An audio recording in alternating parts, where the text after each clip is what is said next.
Bismillahirrahmanirrahim. Assalamualaikum warahmatullahi wabarakatuh.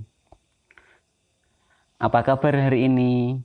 Semoga sehat selalu dimanapun kalian berada. Alhamdulillahirrabbilalamin. Segala puji bagi Allah yang telah mengizinkan kita bertemu kembali dalam pembelajaran PPKN kelas 8. Sebelum memulai pelajaran pada pagi hari ini, marilah kita berdoa terlebih dahulu agar diperlancar dan dipermudah dalam memperoleh ilmu yang bermanfaat. Berdoa mulai. Berdoa selesai. Pastikan sebelum mengikuti pembelajaran, jangan lupa siapkan buku tulis kalian, buku mandiri kalian, dan alat tulis kalian. Santriwan dan santriwati kelas 8 SMP IT Bina Insani, alhamdulillah kita sudah memasuki bab kedua, yaitu tentang kedudukan dan fungsi Undang-Undang Dasar Negara Republik Indonesia tahun 1945 dalam sistem hukum nasional. Pada kesempatan pagi hari ini, kita akan membahas tentang makna Undang-Undang Dasar Negara Republik Indonesia tahun 1945 dalam sistem hukum nasional. Anak-anakku sekalian, pernahkah kalian mendengar kata konstitusi? Ya, kalau belum, nanti Ustadz jelaskan. Konstitusi merupakan suatu pernyataan mengenai bentuk dan susunan suatu negara yang dipersiapkan sebelum atau sesudah negara yang bersangkutan berdiri. Konstitusi dibagi menjadi dua jenis. Yang pertama, konstitusi tertulis, yang kedua konstitusi tidak tertulis. Konstitusi tertulis adalah konstitusi yang dituangkan dalam dokumen formal seperti peraturan perundang-undangan. Kemudian konstitusi tidak tertulis adalah konstitusi yang tidak dituangkan dalam dokumen formal, melainkan berupa kebiasaan-kebiasaan dan kesepakatan-kesepakatan. Cukup jelaskan anak-anak tentang konstitusi. Kemudian dengan demikian, Undang-Undang Dasar Negara Republik Indonesia termasuk dalam konstitusi tertulis. Yang kedua, makna alinea pembukaan UUD NRI tahun 1945. Bagi negara Indonesia, pembukaan Undang-Undang Dasar Negara Republik Indonesia tahun 1945 memiliki makna antara lain sebagai berikut. Yang pertama, menjadi sumber motivasi, aspirasi, serta tekad perjuangan bangsa Indonesia. Yang kedua, menjadi sumber cita hukum dan moral yang ditegakkan, baik dalam lingkup nasional maupun dunia. Yang ketiga, mengandung nilai-nilai universal yang dijunjung tinggi oleh seluruh bangsa di dunia. Yang keempat, mengandung nilai-nilai yang mampu mengikuti dinamika masyarakat dan tetap menjadi landasan perjuangan bangsa dan negara Indonesia.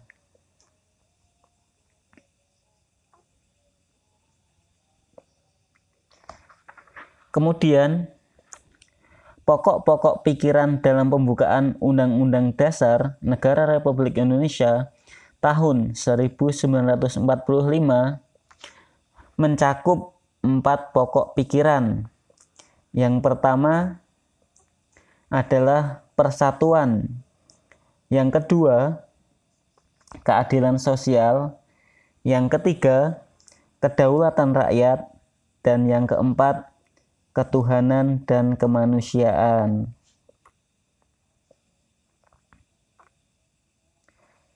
Kemudian,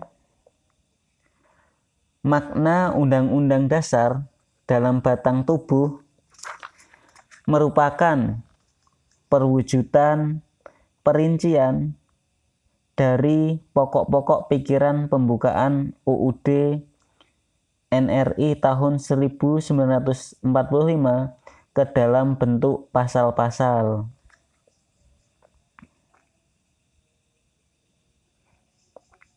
Jadi, batang tubuh ini merupakan perincian dari pokok-pokok pikiran, tapi nanti dalam bentuk pasal-pasal. Undang-Undang Dasar NRI tahun 1945 memiliki dua materi, yaitu materi pengaturan sistem pemerintahan negara dan materi hubungan negara dengan warga negara dan penduduknya. Kalau materi pengaturan sistem pemerintahan meliputi kedudukan, tugas, wewenang, dan hubungan antar lembaga negara. Kemudian, materi hubungan negara dengan warga negara mencakup berbagai bidang seperti bidang politik, sosial, ekonomi, budaya, dan lain-lain. Kemudian yang kedua atau yang B, yaitu tentang kedudukan dan fungsi Undang-Undang Dasar Negara Republik Indonesia 1945 dalam sistem hukum nasional.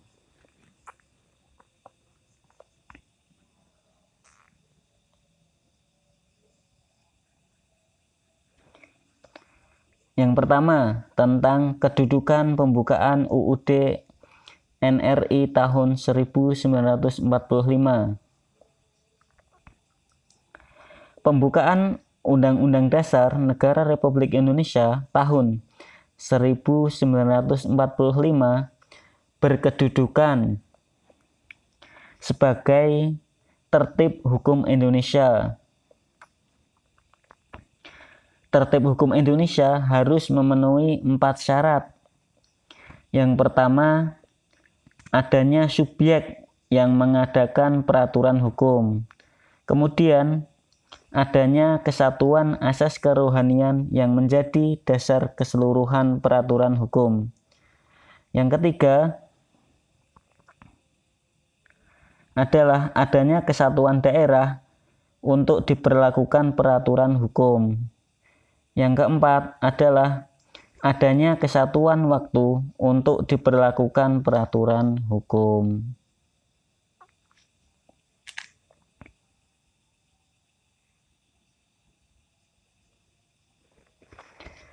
Kemudian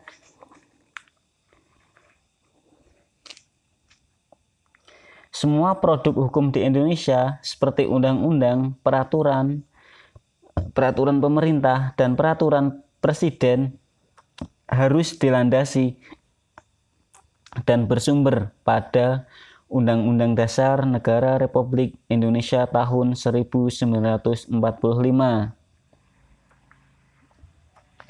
Dalam hal ini, Undang-Undang Dasar Negara Republik Indonesia tahun 1945 menempati kedudukan yang paling tinggi.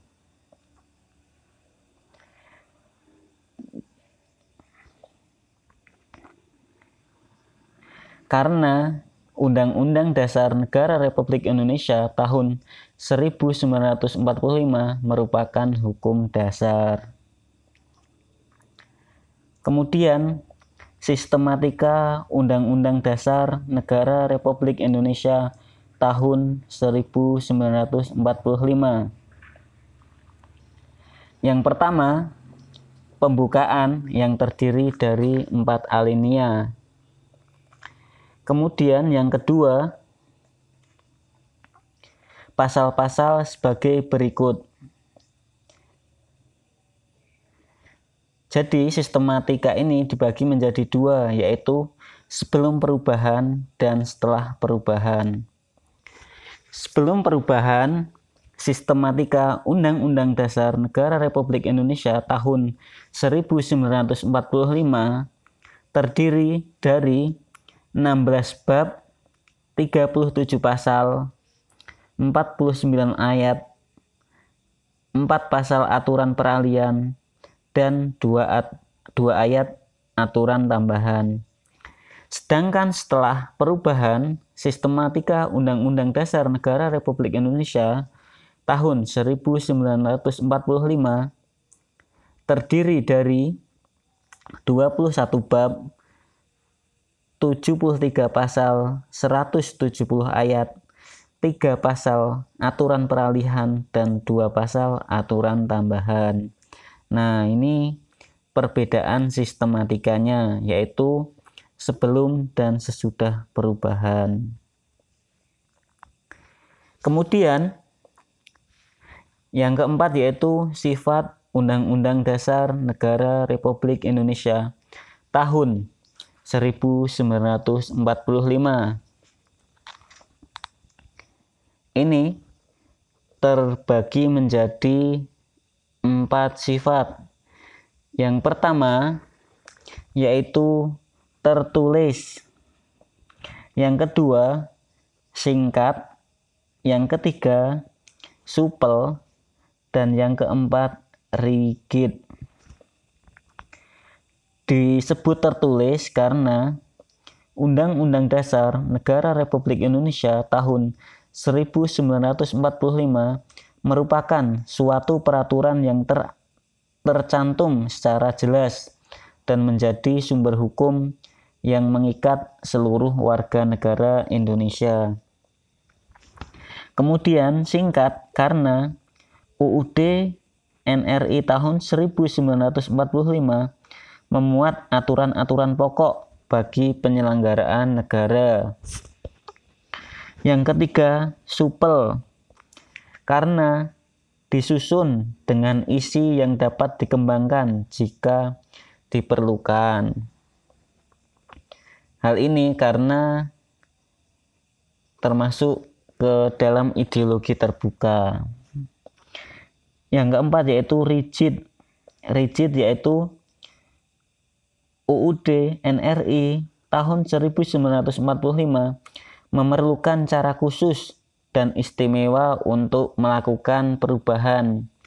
Jadi tidak sembarang orang dan sembarang lembaga itu bisa merubah UUD NRI tahun 1945.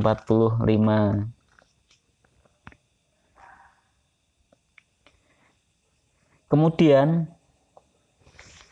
fungsi Undang-Undang Dasar Negara Republik Indonesia tahun 1945. Fungsinya terbagi menjadi 4. Yang pertama, sebagai hukum dasar.